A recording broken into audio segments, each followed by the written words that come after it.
This year is gonna be el mejor.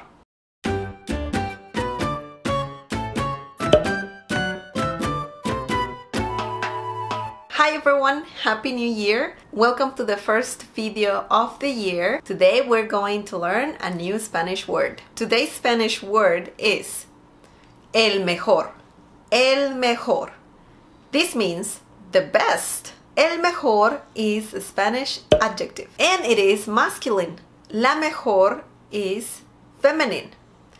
The plural form is los mejores or las mejores.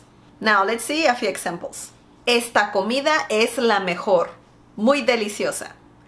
Esta comida es la mejor, muy deliciosa. Mi viaje fue el mejor de todos. Mi viaje fue el mejor de todos. Las mejores cosas de la vida son simples. Las mejores cosas de la vida son simples. Este restaurante tiene las mejores pizzas. Este restaurante tiene las mejores pizzas. Yo sé de una tienda que tiene los mejores tomates. Yo sé de una tienda que tiene los mejores tomates. María es la mejor abogada del mundo.